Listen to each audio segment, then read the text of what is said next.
Bienvenue dans Chemin de Voix.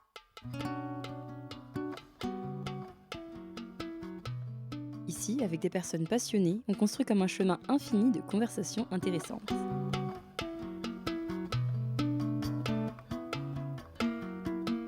À la fin de l'épisode précédent, Héloïse m'a dirigée vers Léa, qui est avocate. Héloïse m'a dit, tu verras, Léa doit avoir 1 milliard de trucs à te dire. Alors je suis allée voir Léa et effectivement, c'était hyper intéressant. En fait, les meilleures plaidoiries, c'est quand tu t'énerves. C'est une question de est-ce que tu y crois ? Et est-ce que tu as la force d'y croire ? Et est-ce que le dossier te donne la force d'y croire ? Et si toi, t'y crois, c'est là où c'est intéressant aussi. Et que c'est là où les choses peuvent changer. Avec Léa, j'ai compris que c'est absolument pas incohérent d'être avocate féministe et de défendre un homme accusé de violence sur une femme. Et puis on a parlé de plein d'autres choses, de la manière dont elle vit ses plaidoiries, du sexisme ordinaire chez les avocats ou du manque de crédibilité des voix aiguës. Bref, c'était hyper riche et j'espère que vous allez kiffer.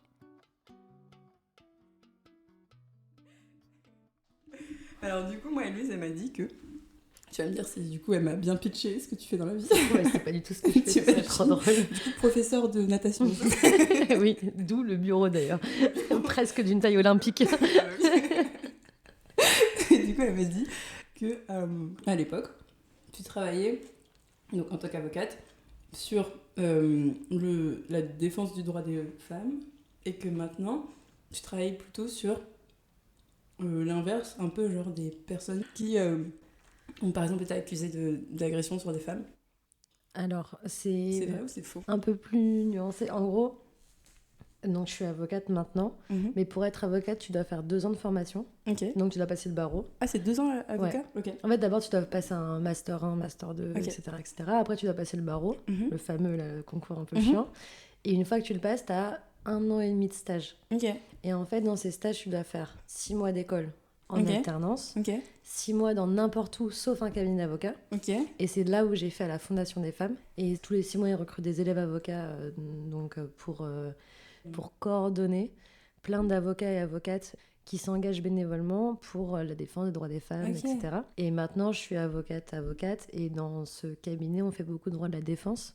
Donc effectivement, on est en défense, donc c'est les gens qui sont accusés ou prévenus, donc c'est-à-dire que tous les gens qui ont commis des délits ou des crimes, etc. Après, oui, on a des agresseurs, mais on fait beaucoup de stupes aussi ici. Ok. Et du coup, là, t'es restée bénévole. Je suis encore bénévole à la Juste Fondation parce des que femmes. ça t'a bien plu, quoi. Parce que c'est trop bien les projets, parce que c'est des projets déjà que j'ai suivis quand j'étais coordinatrice. Il y en a même que j'ai lancés. Pour donner des exemples, donc par exemple, tu vas porter plainte pour viol, et directement, donc ils chopent le mec, ils vont en garde à vue, et ils vont proposer de faire une confrontation entre la victime et l'agresseur, et le violeur. Et en fait, nous, en tant qu'avocats, on se rend pas compte le choc psychologique que c'est pour les Ça clientes. doit être trop flippant. On te met en face de ton pire cauchemar. Et c'est ça. Et c'est déjà, souvent, ça sert à rien. Parfois, ça sert. Hein. Parfois, il y a des changements de version parce que la personne est en face à face et bon, on peut plus trop mentir. Assume plus. Ouais. Ça dépend, mais c'est vrai que nous, on n'avait pas cette vision-là. On avait la vision purement juridique, stratégique du dossier. Et les psychologues nous ont alertés en disant... Parfois, les confrontations qui arrivent 1, 2, 3 ans après l'agression, souvent, c'est les pires parce que ça refait revivre totalement ce qui s'est passé pour les victimes. Un peu enfoui. Et donc, on commence à réfléchir sur ce sujet, par exemple, mais avec des avocats, des psychologues. Il y a des psys dans le groupe de travail. Okay. Alors, pas forcément dans la force juridique parce qu'on est une force juridique, justement, avec beaucoup d'avocats, avocates, juristes, magistrats, etc. Mais on a aussi donc, ces personnes-là qui viennent pour des projets. Ok. Et voilà, il y a plein de projets comme ça, mais c'est assez intéressant, c'est très varié en fait. Ok, d'accord. Et du coup, ça te fait quoi de passer du côté obscur de la force? Non, je vais pas jusque-là. Mais c'est vrai que c'est pas du tout pareil, quoi. C'est pas pareil, mais en fait, pour moi, ça provient en fait toujours de la même chose, la même passion. Et ce pourquoi je suis avocate, c'est la défense des droits humains. Et en fait, le côté droit des femmes, c'est quelque chose qui me passionne depuis toujours, parce que déjà, je suis concernée, je suis plutôt concernée, donc je suis quand même concernée. J'ai toujours eu des combats assez féministes, etc. et pas que d'ailleurs, mais en fait c'est le côté le droit à la défense, c'est vraiment le côté droit de l'homme qui me, parce que on est les conseils, on est les avocats, donc on est les seules personnes, en fait, à donner une parole à des gens qui ont tout contre eux. Et la police, et les magistrats, et l'opinion publique, et tout, en fait, toutes les procédures sont quand même très défavorables aux personnes qui sont mises en cause dans des dossiers. Et donc, on va pas forcément défendre les gens contre la société, mais on va défendre pour leurs droits. En tant qu'humain, ils méritent une parole, ils méritent des droits, ils méritent que leurs droits, comme on les a tous, mais nous, on n'est pas forcément accusés de quelque chose, que leurs droits soient pas bafoués. Et en fait, on se rend compte que très souvent, en fait, les procédures sont mal faites, sont faites contre la loi. Ah ouais? Enfin, pas souvent, mais ça arrive. Et sauf qu'il n'y a personne pour le vérifier. Quand tu mets quelqu'un en prison, tu le prives de sa liberté. Quand tu géolocalises un téléphone ou une voiture, ou quand tu fais des écoutes téléphoniques, tu vas à l'encontre des droits de la vie privée d'une personne. Donc, c'est des choses qui sont très, très, très cadrées. Il faut une autorisation d'un juge. Enfin, il y a quand même énormément de procédures à respecter. Et parfois, la procédure n'est pas respectée. Et sauf que personne ne va le vérifier à part nous. Parce que s'il y a l'épreuve, les filles qui sont bien contentes d'avoir l'épreuve, les magistrats, ils n'ont pas forcément le temps de tout relire, etc. Et si nous, on n'est pas là à regarder page par page du dossier, voir si les choses ont été faites dans le cadre de la loi, qui est quand même importante pour le respect des droits humains, personne ne le fera. Et donc, c'est là où, en fait, agresseurs, victimes, etc., pour moi, c'est un peu la même chose. C'est vraiment essayer de défendre des gens dans le cadre d'une loi qui est faite pour protéger tout le monde. Et tu arrives à garder la même attitude envers tout le monde, parce que ça ne doit pas forcément être facile, surtout typiquement en tant que femme, tu vois, si tu défends quelqu'un qui a fait du mal à des femmes, t'as la partie un peu humaine de toi qui peut être blessée en fait. Ouais, aussi, totalement. Tu vois. Mais en fait, alors déjà, moi je vois un dossier, je vois pas forcément une personne, et je suis maîtresse de ma stratégie. C'est-à-dire que si vraiment la stratégie de la personne me met mal à l'aise, donc si en tant que féministe, je me retrouve avec un agresseur où c'est clair qu'il a déjà commis plein de violences, il a déjà été condamné plein de fois, le dossier, il y a, je sais pas, des écoutes téléphoniques, des photos, enfin il y a tout qui fait qu'il me dit droit dans les yeux, maître, je veux pas avouer, j'ai rien fait. Moi, je serais pas à l'aise de le plaider le truc en disant il a rien fait alors que le dossier me montre qu'il l'a fait. Ça, c'est le genre de truc que je pourrais pas faire. Et en fait, moi, je préfère qu'un violeur présumé innocent, mais bon, on va dire les mots. Admettant qu'il ait été filmé, qu'il y ait toutes les preuves contre lui, qu'il ait même avoué, etc. Je préfère qu'un violeur soit défendu par une féministe que pas. Parce que moi, j'ai déjà vu des avocats, un peu des boomers, qui défendaient des mecs violents, et ce qu'ils disent dans leur plaidoirie sont très violentes pour la victime. Donc en fait, moi j'ai déjà défendu, là j'étais là il n'y a pas longtemps en garde à vue pour un viol, etc. Je sais exactement quoi dire pour ne pas non plus mettre mal à l'aise à la victime.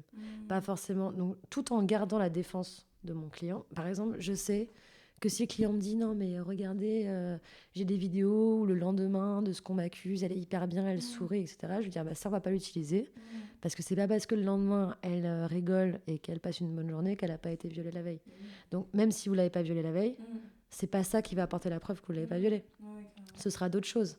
Donc oui, on va parler du consentement, oui, on va parler de plein de choses, mais cette preuve-là, ça va juste mettre tout le monde mal à l'aise. Et ça sert à rien, en fait, dans notre défense, de l'utiliser. Et même dans la manière de parler aux victimes, aux plaignantes, ça dépend du stade de la procédure. J'essaie d'utiliser les vrais bons mots, parce que sinon, c'est mon déformation professionnelle. Mais je vais pas... je vais pas agresser une plaignante en disant vous dites ça, vous mentez, etc. Je vais essayer d'orienter un peu les choses, tout en gardant en tête la défense de mon client, parce que c'est ça qui est important, on est là pour une personne, mais sans avoir une défense trop agressive ou violente pour la plaignante. Et toi, ça t'est déjà arrivé justement de par exemple, pas refuser un client, mais genre... Peut-être tu te rends compte que le courant passe pas avec la personne et tu repasses le dossier à quelqu'un, juste pour des raisons humaines. Je suis trop jeune avocate pour ça. Ah, ok. Mais ça m'est déjà arrivé que ça se passe mal avec un client des gens du cabinet pour qui je travaille, avec qui ça se passe pas bien, ouais. Ça m'est déjà arrivé. Il y en a un qui, en audience, quand il m'a vu moi arriver et pas son avocate, pardon, qui m'avait envoyé, elle m'avait envoyé parce que c'était un truc vraiment de merde que je pouvais faire largement. J'avais juste à lui dire, monsieur, on vient vous voir demain en prison, quoi. Ah oui, d'accord, c'était pas très compliqué comme mission. C'était vraiment pas très compliqué. Et il a pété un câble en me voyant arriver, il m'a pas du tout écouté, il s'est fait virer de l'audience, il a tapé pendant 2 heures dans les geôles, parce qu'il a pas vu son avocate arriver, il voulait voir son avocate il a fait arriver. c'est qui cette meuf, c'est n'importe quoi. C'est ça, en mode, pourquoi elle m'envoie la petite jeune qui sert à rien, moi je veux voir mon avocate, Et il a pété un câble, j'ai cru qu'il allait me choper les cheveux et tout, il s'est fait, enfin, les escortes lui ont mis les menottes, il a frappé sur la porte. Mais ça semble complètement déraisonnable. Alors oui, je pense que derrière il y avait autre chose, il avait passé la journée dans les geôles du tribunal, il avait des problèmes en détention, enfin il y a plein de trucs qui ont fait que c'est monté, et quand il m'a vu débarquer, aussi, genre en mode ils sont contre moi. C'est ça. Ouais, en vrai il y a beaucoup ça, mais est-ce que la parano n'est pas toujours mal fondée, hein. Parce qu'il y a vraiment, ça peut être vraiment plein de gens qui sont contre toi, mais du coup, parfois, il y a des gens qui sont pas contre toi. C'est ça, exactement. Ouais, c'est ça. Ouais. Donc c'est vrai que c'est beaucoup, une grande partie de notre rôle, c'est ça, c'est beaucoup de se justifier sur notre travail et sur nos compétences et tout, et de vraiment leur montrer qu'un accompagnement est fait et que le courant passe bien et qu'on est les bonnes personnes pour eux. Enfin, c'est vrai que ça, c'est... Et comment les gens ils choisissent leur avocat? Genre, c'est toujours un peu au pif, non? Ouais, pif, relation, ça se passe pas mal le mot dans les prisons. Ok. En mode, mon avocate a été hyper cool. C'est ça. Ah, c'est marrant ça. Ouais. Bon, après, ça va dans les deux sens, hein. Si tu fais une connerie dans un dossier, tu peux être tout le monde le sait, il est blacklisté. Ah, je pensais pas. Alors, petite pause, parce qu'il faut vraiment que j'extériorise mon seum. En fait, à partir de ce moment-là, on a eu 30 minutes de discussion, mais vraiment trop intéressantes, mais qui n'ont pas été enregistrées parce que j'avais plus de piles et que je m'en suis même pas rendu compte. Voilà, donc on a perdu 30 minutes de contenu super cool, je suis dégoûtée. Je vous donne quand même un petit fun fact que j'ai appris lors de ce moment de l'échange, c'est qu'en France, en fait, les juges, ils n'ont pas de marteau. Et que personne ne dit votre honneur aussi. Ça, c'est soit dans les films, soit pas en France, mais voilà, c'était... voilà, petite anecdote. Je vous laisse. J'ai une question qui a aucun rapport sur ton taf d'avocate. C'était sur les plaidoiries. Genre, l'image que j'ai des plaidoiries, en mode trop stylé, grave de l'éloquence, tu sais, genre dans les séries et tout. Un jour, ma cousine qui est avocate, elle m'a dit... mais c'est pour ça que je me demande si c'est que elle ou si c'est tout le monde. Elle a dit, bon, non, moi je lis un papier vite fait. Il n'y a pas l'émotion, tu vois. En fait, ça dépend des dossiers, ça dépend des plaidoiries, ça dépend de pour qui tu es. Enfin, vraiment, comme je te disais tout à l'heure, parfois, il faut taper du poing, parfois, il faut rien dire et tout. Il y a des moments, ça sert à rien d'en faire des caisses. En fait, en face, tu as un juge, ou tu as 3 juges, ou tu as 3 juges et des jurés. Enfin, tu as plein de situations différentes. Donc, parfois, moi, ça m'est déjà arrivé d'arriver et de presque rien dire, de dire voilà, je m'en rapporte à, bon, il n'y a pas de difficulté, voilà, parce que si tu commences à faire une plaidoirie hyper longue, le juge il va pas t'écouter, ça va saouler tout le monde. Ça va saouler tout le monde.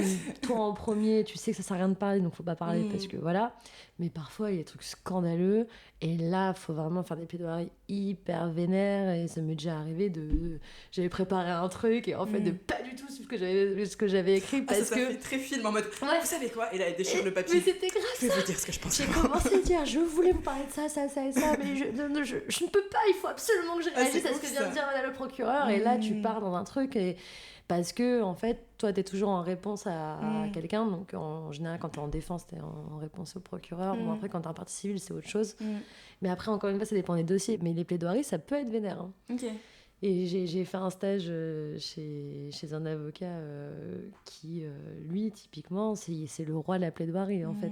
Il est un peu connu, là. Il est un peu connu, et il est connu pour faire des super bonnes plaidoiries. Et les avocats comme ça, en fait, on a un peu tous nos spécialités. Il y en a qui plaident hyper bien, il y en a qui sont très bons en procédure, il y en a qui sont très bons en trucs médiatiques, etc. Mais la plaidoirie, en tout cas au pénal, ça a un vrai intérêt. Parce qu'en plus, il faut avoir Déjà, il faut avoir une bonne intuition du dossier, avoir les mots justes et avoir l'émotion qu'il faut, parce que si tu es là et tu marmonnes dans ta barbe et tu t'en fous, personne ne va vouloir te croire. Clairement. Donc parfois, il faut un peu donner l'émotion sans rentrer dans le théâtral, mais tu as aussi des juges et des jurés en face qu'il faut convaincre. En fait, c'est plus facile quand tu es vraiment un peu investi émotionnellement dans l'histoire. Ouais. En fait, les meilleures plaidoiries, c'est quand tu t'énerves. Ou quand t'es hyper triste. C'est pas colérique, c'est pas... Bah, c'est pas une question de colérique, c'est une question de est-ce que tu y crois ?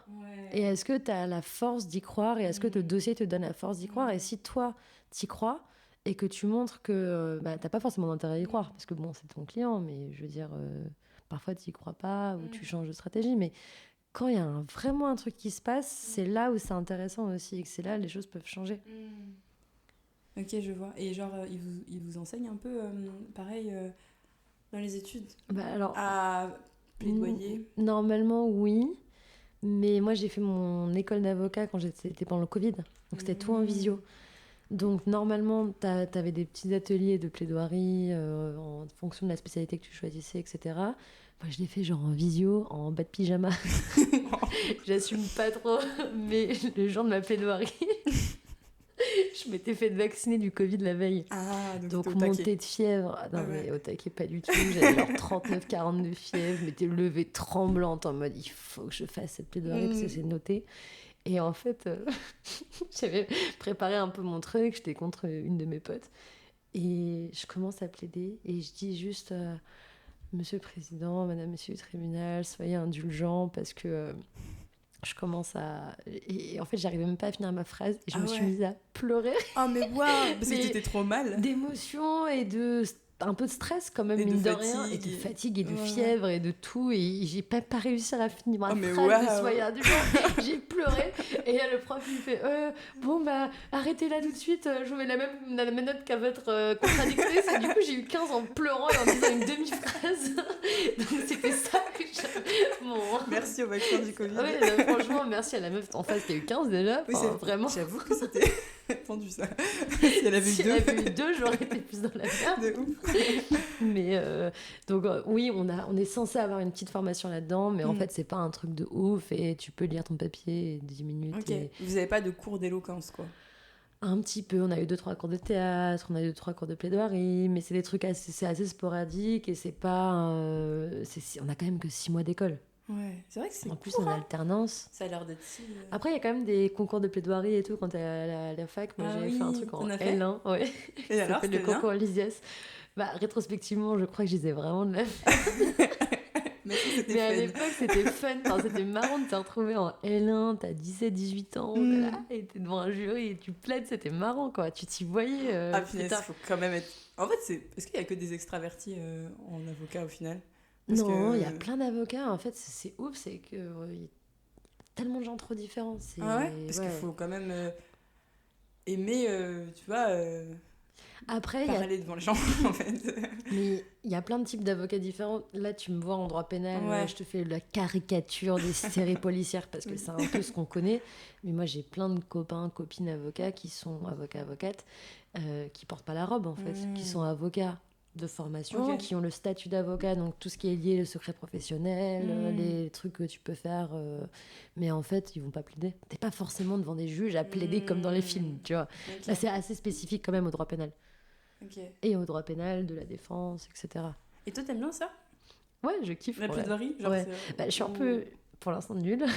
Tu débutes. Je débute, il y a des moments où ça a été très bien et des moments pour l'instant je suis très et c'est inégal. C'est toi qui trouves qu'il y a des moments bien ou pas bien ou c'est des retours qu'on t'a fait? Personne m'a jamais fait de retour.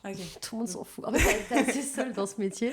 T'es assez seule parce que quand t'as une audience, t'y vas seule. Ouais, et t'as pas ton client qui va dire excuse-moi, mais elle a été éclatée au sol de ta Ton client, de toute façon, t'es son seul espoir. Ou même parfois, il est pas là. Parce que parfois, c'est des trucs de merde. Enfin, parfois, on plaide des renvois. Enfin, ça va pas te parler, mais tu dis...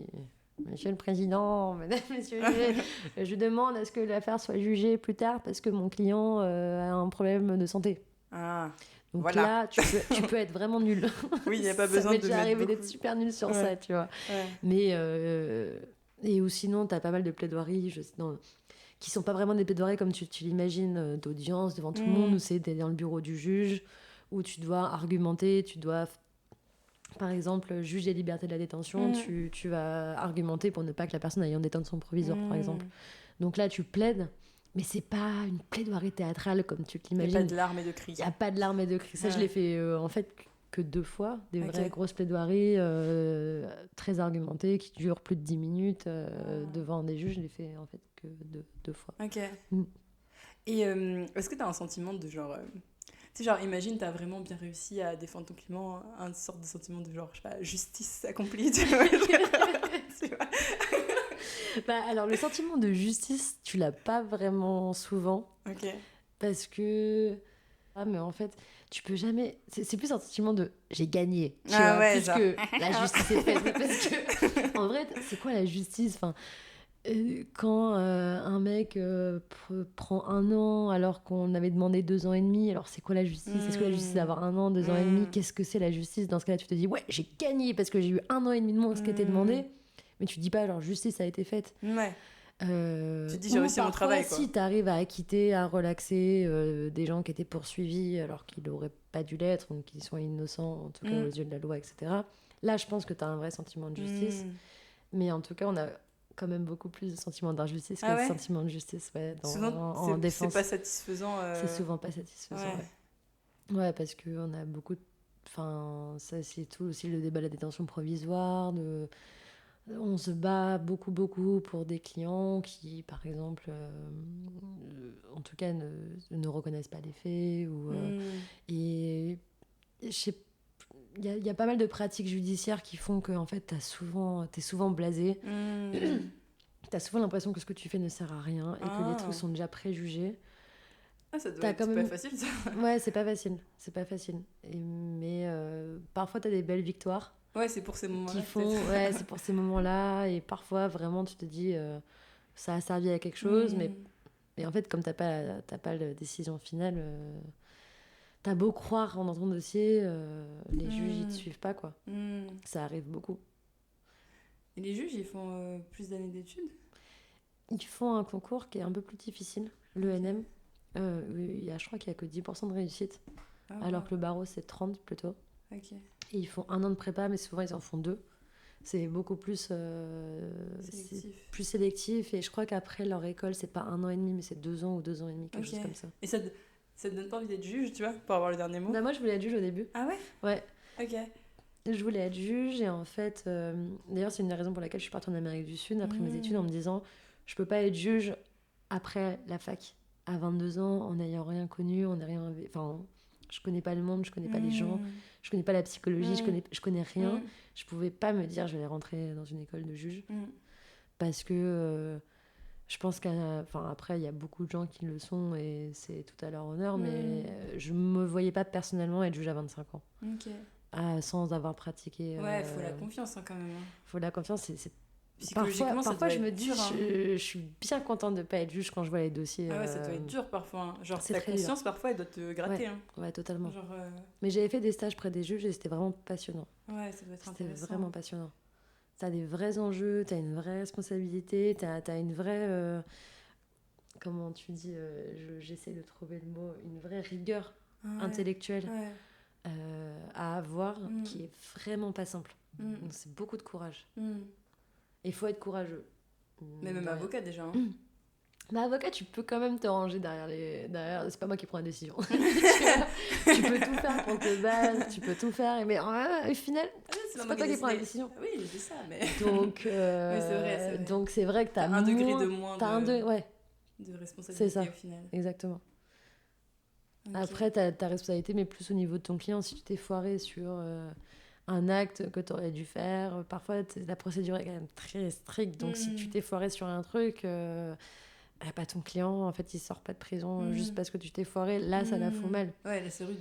Mais après, tu pourras toujours t'en sortir. Bon, après, tu auras moins de clients, mais tu pourras toujours t'en sortir. Alors que les juges, c'est vrai que ça touche à des choses qui sont très... même les juges pour enfants, les juges même famille, aux affaires familiales, pour les divorces, les gardes d'enfants, c'est mettre des mecs en prison à longueur de journée. J'avoue. Franchement, c'est chaud. Et tu disais que peut-être tu voudrais faire de l'associatif, ce serait pour faire quoi? Quel genre d'associatif? Je sais pas exactement, mais c'est vrai que le milieu associatif alors après il y a beaucoup de sujets qui me tiennent à cœur, mais toujours dans les droits humains, que ce soit féminisme ou même environnement. J'avais fait un stage l'association Sherpa, je sais pas si tu connais. C'est une association qui a pour but de responsabiliser les multinationales sur les droits humains et environnementaux. Donc trop intéressant, et c'est ce genre de... Et la Fondation des femmes, en termes des droits des femmes, c'est vraiment le genre de truc qui me passionne, de comment utiliser le droit à grande échelle pour en fait renforcer les droits humains, donc soit liés à l'environnement. Typiquement, une asso écoféministe serait parfaite pour moi, mais après, comment, quoi, comment, où, quand... Pour l'instant, il n'y a rien du tout. Rien n'est fait, mais j'ai beaucoup aimé travailler dans l'associatif, en tout cas.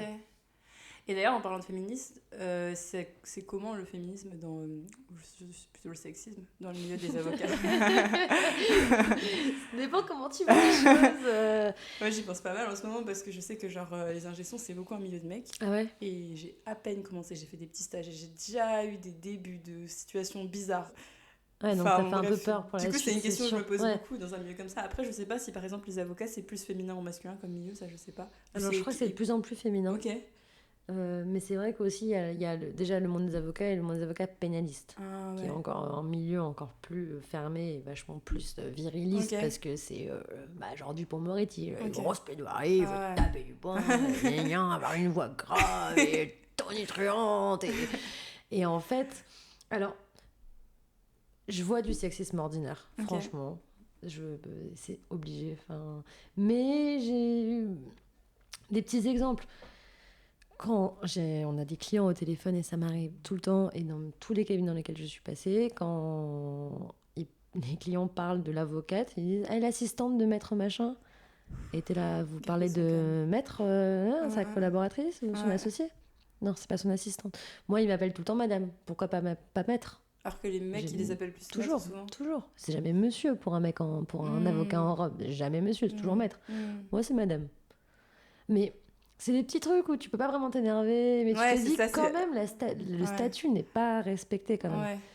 Et après, ça va, je pensais que c'était pire en allant en prison, etc. Je pensais que ça allait être l'enfer. Tout. Il y a toujours les petits regards, les trucs. Ça, mais... c'est juste la vie d'une femme. Après, moi, j'ai une posture... j'ai appris... Déjà avec la robe. Mais avec ou sans robe. En prison, par exemple, on n'avait pas la robe. C'est pour ça que, par exemple, aujourd'hui, je suis habillée en habit large. Je mets pas des pantalons trop moulants, je mets pas des trucs trop courts, etc. quand je vais en prison. Après, je me rends compte que aussi les mecs avocats qui vont en prison, ils sont toujours en costard. Donc je me dis qu'en fait, c'est peut-être ils font un effort aussi. Pour autre chose, mais... c'est ça. Oui, je sais pas dans quel but, mais c'est vrai que j'ai tendance à porter des trucs assez larges quand je vais en prison. Sous la robe, ce qui est pas mal, c'est que au moins il y a la robe. Personne va te juger sur tes vêtements. Ça, c'est cool. Mais c'est vrai qu'il y a les petits regards, et puis la petite jeune là-bas, bah non, pas jeune, c'est l'avocate en fait, voilà, ça arrive. Moi, j'avoue que j'ai un regard à ce moment-là que j'ai développé qui fait que les gens ne me font plus chier. Ça va te respirer. Ok, madame. Ayant grandi à Paris, en rentrée de soirée, d'être depuis mes 13 ans dans le 18e et Saint-Ouen, je t'avoue que vraiment, je fais peur aux gens. Et j'hésite pas à rembarrer les gens. La dernière fois, j'étais avec un client en prison, il me dit quoi? J'étais avec l'avocat, donc du cabinet, l'associé, c'est que tout le monde connaît, qui pèse et tout. On discutait de l'affaire et il me dit ah oui, vous allez faire la stagiaire, c'est ça? Et j'étais genre non monsieur, en fait, pas stagiaire, avocate. Donc non, enfin, il faut les rembarrer de temps en temps et ils comprennent. Mais voilà, ils ont tendance, petites femmes jeunes, de nous prendre pour des stagiaires assistantes. Et ils comprennent pas, alors que je pense que ça n'arriverait pas à beaucoup de mecs. Bon, et entre avocats, il y a ça ou pas? Ou alors vous êtes pas trop en contact les uns avec les autres, je sais pas. On est un peu en contact. Il y en a beaucoup qui m'appellent confrère, moi ça me rend dingue. Je crois que c'est l'usage, mais ça me rend dingue. J'ai envie de les appeler consoeurs quand ils m'appellent confrère. Franchement, tu peux troller, hein, franchement. Parfois je peux, mais bon, parfois je tiens un peu aussi à ma réputation dans le barreau. Mais... Et à bien t'entendre avec les gens. Elle va bien entendre, mais j'ai beaucoup d'histoires, d'anecdotes comme ça. Les confrères nous appellent confrères, donc bon, ok. Bon. Et après, je sais pas si on peut appeler ça du sexisme. Il y a beaucoup de drague, de trucs comme ça. Bon, peut-être que c'est normal, peut-être que ça l'est pas. Tant que ça m'est jamais arrivé que ce soit lourd, que ce soit inapproprié. Donc pour l'instant, mais après j'ai pas non plus masse expérience. Non mais c'est cool que déjà tu sois pas trop mal, tu vois. Ouais, ça va, je suis pas trop mal, j'ai pas eu trop de trucs inappropriés. Donc ça va, à part ces petits trucs comme ça d'appellation, de statut, mais je pense que quand tu arrives à avoir le bon comportement, je sais pas comment dire, mais avoir aussi un peu d'assurance, l'attitude, l'assurance, les gens comprennent assez vite, je pense. Mais ça, c'est un truc, et du coup, on se transforme un peu en mec. Ouais. J'ai l'impression. Ouais, c'est ça. Tu vois, faut faire un peu le bonhomme pour être respecté, quoi. Faire un peu le bonhomme, et en fait, je pourrais être moi-même, mais non, je fais un peu le bonhomme, c'est ça. Tu disais que ta voix était un peu aiguë tout à l'heure, mais vraiment pas. Là, j'étais en train d'analyser, mais genre, il n'y a pas de... Quand je m'entends sur les vidéos, alors après... C'est vrai Parce que toi, tu imagines sans doute plus grave, mais... Mais après, là aussi, je pose ma voix et tout pour essayer. Je la masculinise pour mieux passer. Pour la crédibilité. Mais il y a beaucoup, j'ai entendu... il y avait un podcast que j'ai entendu il n'y a pas longtemps. Je crois que c'était sur France Inter. Okay. Je sais plus quelle émission. Du coup, ça va pas être très précis ce que je vais te dire, mais je pourrais donner les références. Il parlait justement de ça, l'éloquence, la plaidoirie, etc. Et effectivement, il y a beaucoup de coaching des voix de femmes pour les masculiniser dans les politiques, etc. Et en fait, c'est assez fou, mais c'est vrai que ça marche. Ouais, et genre, j'ai vraiment vu, genre... Ma source est complètement floue, donc je me souviens pas, mais je me sens que c'était une source sérieuse. Hyper sérieuse. T'es convaincue? C'est que, en général, on fait moins confiance admettons que ce soit un même texte dit un peu de la même manière, on fait moins confiance à une voix plus aiguë qu'aux voix plus posées, plus graves. Ce qui est quand même énervant et ce qui est pas cool pour les personnes qui ont des voix aiguës. Ouais, non, mais grave, Mais je me souviens d'une fille à la fac qui avait une voix hyper aiguë. Elle avait fait ce concours d'éloquence et je me souviens qu'elle avait travaillé toute l'année pour avoir 1 ou 2 tonalités de moins. Et elle avait réussi. Hein. Ah, bien joué. Mais ouais, en vrai, bien joué, mais en même temps, enfin, ça va, la meuf, elle est née avec une voix aiguë. Elle a travaillé 1 ou 2 ans pour avoir 2 tons. Enfin, ouais, c'est fou. Dommage. C'est fou. Enfin, bon, après, c'est vrai que ça peut être un peu énervant, peut-être à la longue. Je sais pas, mais. Oui, t'as certaines voix aiguës. On dirait pas à un mec qui a une voix trop grave qui peut être énervant aussi. Non, ben non, on est dans quelle voix grave, apaisante. C'est ça.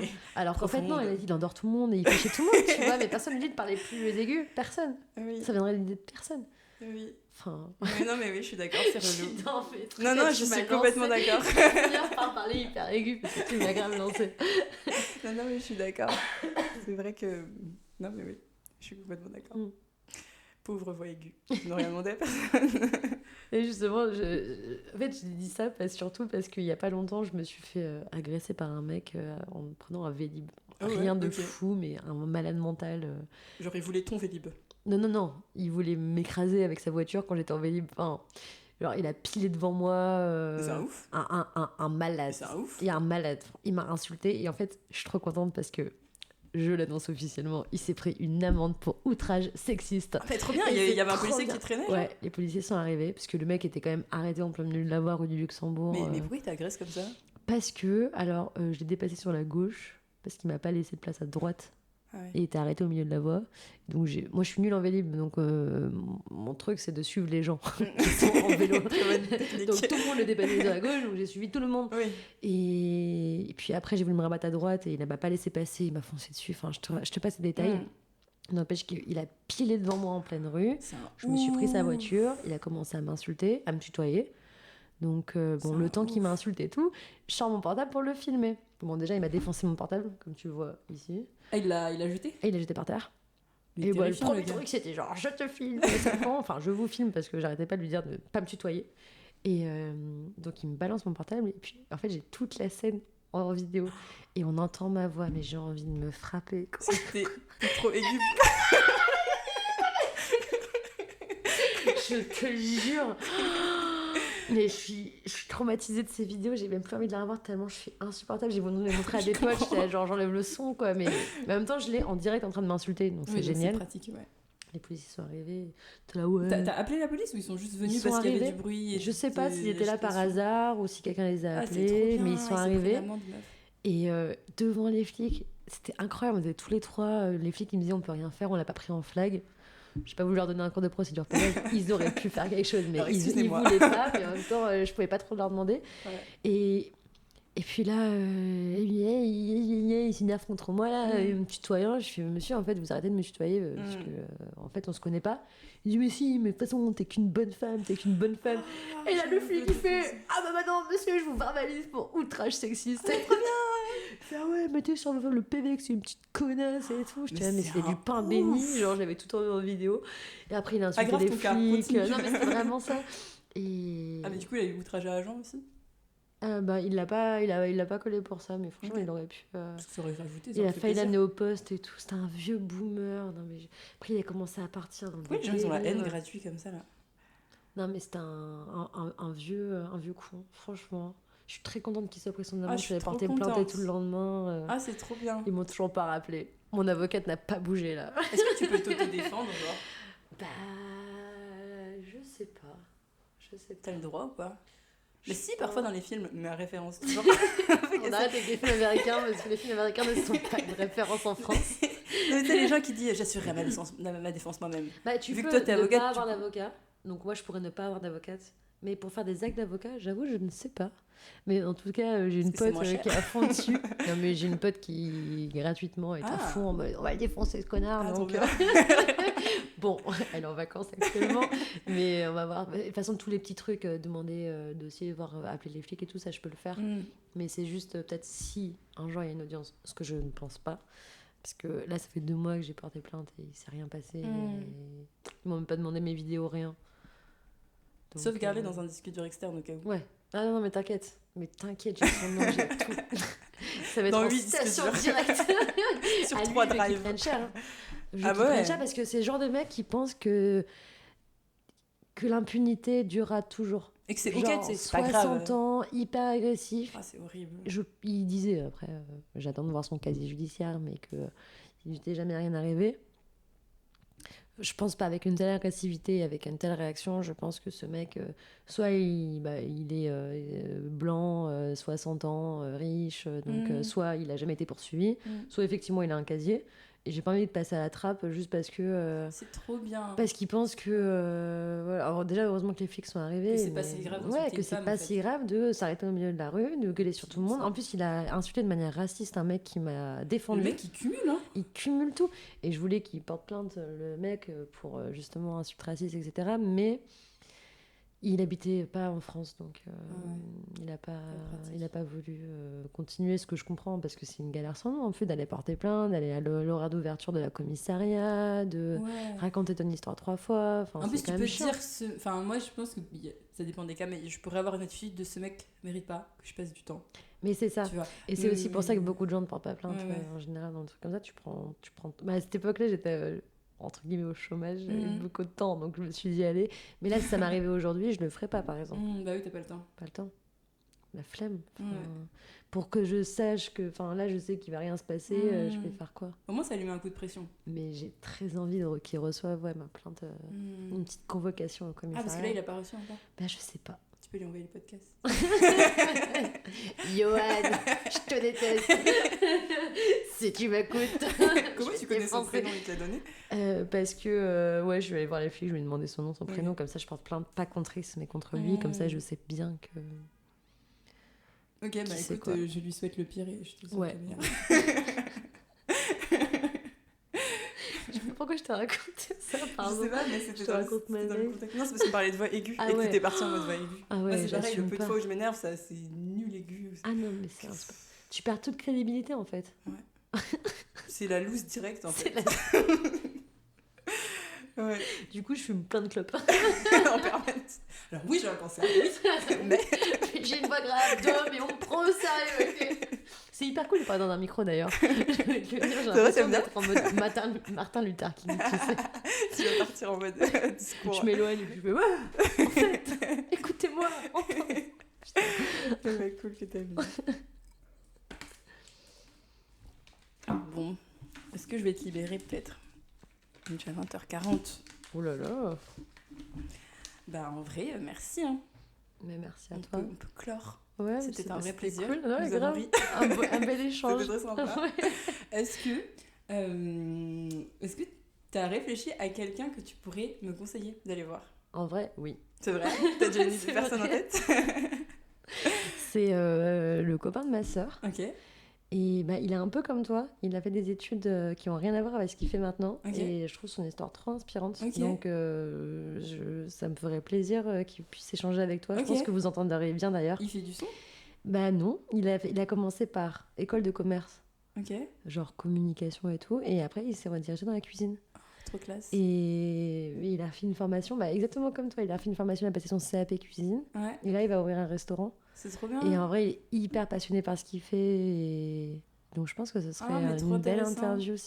Après, j'ai pensé à 1000 personnes parce qu'évidemment, genre, tous ceux que je connais sont trop stylés. Ouais, trop bien sûr. Et tout. Mais je sais pas, lui, ça t'inspire. L'histoire en tout cas qu'Héloïse m'avait dit de toi et le sujet de ton podcast et tout, ça m'a plus fait penser à lui. Ouais. Ok, il s'appelle comment? Il s'appelle Rodrigue. Ok, Rodrigue. Trop bien. Rodrigue, qui est mon beau-frère depuis 12 ans, donc c'est comme mon frère, on va dire. Ah, trop cool. Ok. Et je pense que ça peut te mener loin dans ta chaîne. C'est vrai? Parce qu'il connaît plein de gens très différents aussi. Ok, donc, trop bien. On va pas rester dans le cercle trop proche, là. On va s'éloigne. Ouais. Ok, trop bien, je trop...